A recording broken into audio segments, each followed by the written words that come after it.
Welcome to Queendom Living, the place where we learn how to live, walk, and reign in our queendom. My name is Dr. Stephanie Barrage, and you know what day it is, Wednesday Wisdom Word. And the word of the day is debt. We say the word and I get worked over. Debt. I'm going to give you some tips on how you can stay out of debt all year long. My girlfriend was talking to me the other day and she was telling me about she wanted to get her son this video game or this gift that cost quite a bit of money, and she said she just didn't have it, but he so wanted it and she wanted to make all of his dreams come true.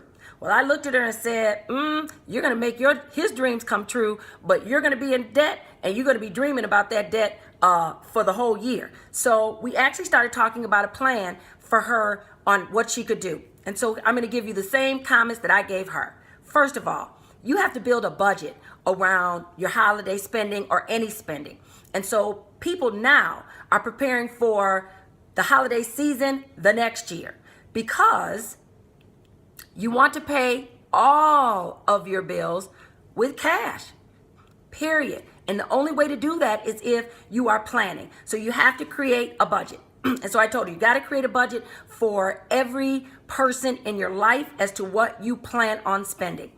I read an article yesterday that said that the average parent spends $422 per child for the holidays. Well, she has 3 kids. That's $1,200. When I asked her, do you have $1,200 sitting right now that you can spend? She said no. Then I said, then right now, you can't do that. You have to live within your budget and come up with a realistic budget as to what you are able to spend. So preparing for next year starts now. That was my first piece of advice. The second piece of advice that I gave her was, as she prepares for her budget, be realistic. If you do not have $30 to spend per person, then you have to live within your means and spend within your means. So if you only have $5 to spend per person in your life, then you only spend that $5. Now there's other ways to be creative to give gifts. It's the season of giving. We love to give. So you'll give differently. You may give coupons that will say, I will clean your house 5 times throughout the year. If somebody were to come do that for me, trust me, that's a gift that I would love to keep on giving. Or you may decide, I'm going to invite family members over to have a home-cooked meal in my house, and I'm going to give the gift of company. That's a gift too. With people who go out to eat all the time, guess what? That's a savings. Or you may decide, I'm going to help a family out, and I'm going to gift them and take care of their kids so that they can go out and have some private time. Gift too. All of those gifts are great. And you can be creative. You can come up with gifts that you know the person or the people in your lives that love. And so it's being creative about what you're able to give. It's not always about giving your money, but it's about giving your time and talents for what you have.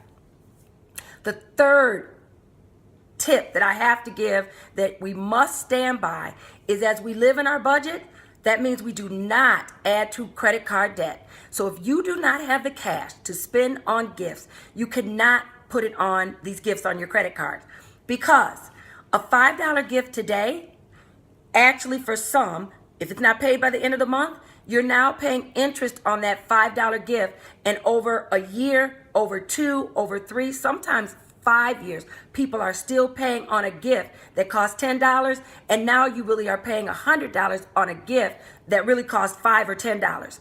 It's not worth it. So do not put any debt on your credit cards or pay for gifts on your credit card to incur debt during the season or at any time. Plan accordingly and stay within your budget and your means. We are not trying to keep up with the Joneses to make sure everybody thinks we have when we don't. So that is the word for the day, debt. Wednesday Wisdom Word. We look forward to you reigning in your queendom and not reigning in debt. We'll see you next week. Stephanie Barrage.